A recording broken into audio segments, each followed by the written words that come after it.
今日はエビドリアを作りました。こんにちは、料理研究家のゆかりです。このチャンネルはいろんな料理のレシピ、そして役立つ情報をご紹介していくチャンネルです。ぜひチャンネル登録して楽しんでみてください。今日はエビドリアを作りたいと思います。はい、ということで今回はエビがたっぷり入った美味しいドリアを作っていきます。今回エビをたっぷり入れていくんですが、エビの簡単な下処理の方法もご紹介していきます。ホワイトソースの作り方にもところどころポイントがあります。材料は手軽で作り方もすごく簡単です。ぜひ最後まで楽しんでみてください。それではどうぞ。それでは今日の材料をご紹介します。材料はこちらです。牛乳、むきエビ、しめじ、玉ねぎ、薄力粉、顆粒コンソメ、味噌、有塩バター、塩、胡椒、ご飯、とろけるチーズ、サラダ油。今回はこちらの材料で作っていきます。今回エビドリアということなんですが、むきエビを使っていきたいと思います。このむきエビに関しましては、冷凍のものを使っていただいてもいいですし、あとは殻付きのものを使用していただいても大丈夫です。そしてそこにキノコ類も入れていきます。このキノコは今回しめじを使いますが、お好みのキノコ類を使ってください。そして味付けのポイントです。今回ですね、味噌を加えていきます。この味噌を加えることでコクが加わってとても美味しい仕上がりになります。ということで早速こちらの材料で作っていきます。はい、それでは作っていきます。まずはじめにですね、こちらのエビの下処理をしていきます。エビの下処理なんですが、背わたがついているものに関しましては、包丁で切れ込みを入れて、そして背わたを取り除いてください。今から臭み取りをしていきます。まずボウルにむきエビを入れてください。そしてここに塩を小さじ1/2ぐらいですね。こちら分量外です。そしてまずね、塩を揉み込みます。塩を揉み込んだら今度は片栗粉ですね。片栗粉は小さじ3杯ですね。こちらも分量外になります。これを揉み込んでください。こうしていただくとエビの臭みを簡単に取り除くことができます。あとはこちらをしっかりと水洗いします。はい、このようにきれいに洗ってください。そしたらこちらのエビはですね、しっかりと水分を拭き取ります。上からキッチンペーパーで押さえて拭き取ります。下処理不要とかね、そういったものもあるんですが、一度こちらをやっていただくと臭みがきちんと取れるので、ぜひやってみてください。はい、エビの準備はこれで OK です。それでは続いて玉ねぎを切っていきます。玉ねぎはね、薄切りにします。こちらを繊維に沿って切ってください。で、この真ん中の芯は切り落とします。はい、玉ねぎはこのように切ってください。続いてキノコです。キノコはですね、この下の部分を切り落として、そして半分に切ります。はい。で、このね、くっついてる部分は手でほぐしてください。はい、キノコはこのように準備しておきましょう。続いてこちらの隠し味の味噌ですね。これを使う牛乳で少し溶いておきます。このまま入れてしまうとダマになってしまいますので、必ず牛乳で溶いておいてください。まず器に味噌を入れます。そしてここに牛乳を少し入れてください。そして味噌を牛乳に溶かします。ダマができないようにしっかり混ぜてください。今回私が使っているお味噌は合わせ味噌を使ってます。この味噌に関しましてはお好みのものを使用してください。このぐらい溶けたらもう一度大さじ1杯ぐらいですね、また牛乳を加えて、そして混ぜます。はい、こんな感じで味噌は溶いておいてください。はい、それではホワイトソースを作っていきます。まずフライパンにサラダ油です。そして火にかけます。火加減は中火です。このまま一度30秒ほど温めてください。30秒ほど温めたらここにまず玉ねぎを加えて炒めます。火加減はね、そのまま中火で OK です。全体に広げながら炒めていきましょう。はい、でこのように玉ねぎがしんなりしてきたらエビを加えます。そしてきのこも加えてください。ここに塩コショウですね、適量です。そしてこちらを炒めていきます。火加減は中火から弱めの中火で調整しながら炒めてください。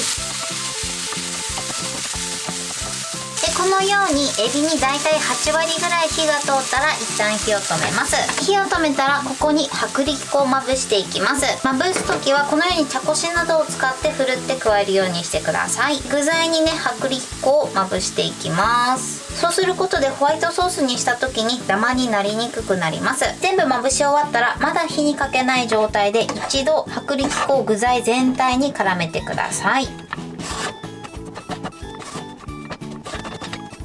はい。で、このように粉っぽさがなくなったら、ここにバターを加えます。このバターもね、後から加えていただくと、コクとまろやかさが加わって美味しい仕上がりになります。そしたら火にかけてください。火加減弱めの中火です。このまま一度バターを溶かします。軽くね、具材とあとは薄力粉を炒めてください。はい。で、このようにね、バターが溶けたら、溶いておいた味噌を加えます。そして混ぜます。ここで馴染んだら牛乳を少し加えてください。牛乳はね一度に加えるとダマになりやすいので少しずつ加えていきます。そしてなじませます。少しねクツクツしてきたらまた牛乳を加えます。そして混ぜます。はい。でまたクツクツしてきたら加えます。そして混ぜます。で徐々にねこのように伸ばしていきましょう。はい。でまたクツクツしてきたら最後牛乳を全部加えます。だいたい4回ぐらいに分けて加えていただくといいかなと思います。全部加え終わったらここにコンソメも加えます。そして混ぜてください。あとはね少しとろみがつくまで加熱していきます。牛乳全部入れ終わったら火加減は中火にしてください。はい、OK です。火を止めます。このようにねとろみがとろっとつけば OK です。少しねゆるいぐらいに仕上げてください。目安としては木べらでなぞった時にスーッと底の部分が見えるぐらいですね。このぐらいとろみがつけば OK です。そしたらこちらは火から下ろします。それではドリアのお皿を用意してください。まずこの底の部分ですね。ここにホワイトソースを入れていきます。ホワイトソースでサンドしていく形にしていきたいと思います。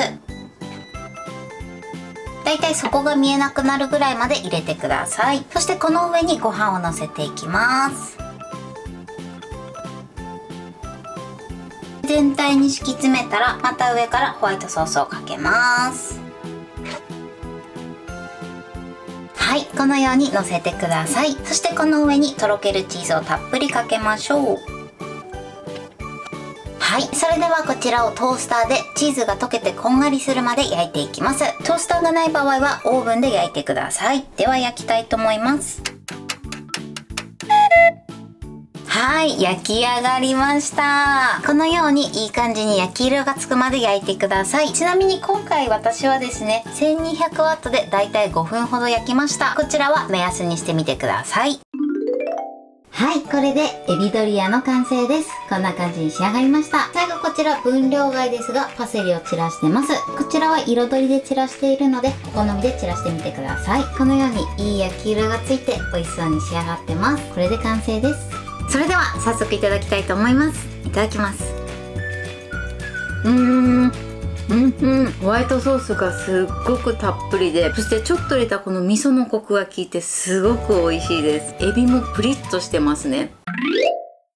はい。ということで今日も美味しく仕上がりました。今回のエビドリアのポイントです。まずエビなんですけれども、今回私はむきエビを使いました。こちらは殻付きエビを使っていただいてもいいですし、あとは冷凍のエビを使っていただいても OK です。そして背わたがついているものに関しましては、きちんと背わたは取るようにしてください。そして今回臭み取りで塩と片栗粉を揉み込みました。この2つを揉み込んでしっかり洗っていただくことで、エビの臭みを取ることができます。ぜひね、こちらの下処理もやって作ってみてください。そして今回隠し味に少しお味噌を加えました。この味噌を加えることでコクがアップして美味しい仕上がりになります。ただお味噌をそのまま入れてしまうと味噌の塊ができてしまいますので、必ず牛乳で溶いてから加えるようにしてください。そして具材の準備ができたら具材を炒めて、具材に火が通ったら一度火を止めて、その後薄力粉を茶こしで振りながら加えてください。この時にバッと一気に入れてしまうと、こちらもダマになってしまう原因になりますので、注意していただけたらと思います。その後全体に薄力粉を絡めてから火にかけて、そして少しずつ牛乳を加えてください。この時に牛乳を一度に加えると、これもダマになる原因になるので注意していただけたらと思います。そして牛乳を入れ終わったら、少しとろみがつくぐらいまで加熱するようにしてください。通常のホワイトソースよりも少し緩めにしていただくといいかなと思います。そして焼く時のポイントです。今回はご飯をホワイトソースで挟みました。そうすることでとても濃厚で美味しい仕上がりになります。通常ね、ドリアとかは下のご飯の部分をリゾットみたいにしたりするんですけれども、そうしていただくことで簡単にリゾット風の仕上がりになります。あとはとろけるチーズを乗せて焼き色がつくまで焼いていただけたらと思います。材料は手軽で作り方もすごく簡単です。とても美味しいのでぜひ作ってみてください。はい、ということで今日はエビドリアを作りました。私のチャンネルでは他にもたくさんいろんな動画を配信してます。ぜひチャンネル登録して楽しんでみてください。そして Twitter、インスタ、Facebook、TikTok こちらにもいろいろアップしていますので、ぜひいいね、フォロー、シェアしていただけたら嬉しいです。よろしくお願いします。ということで今日はこの辺で終わりたいと思います。本日も最後までご視聴いただきありがとうございました。ぜひグッドボタンもよろしくお願いします。それではまた次回の動画でお会いしましょう。バイバイ。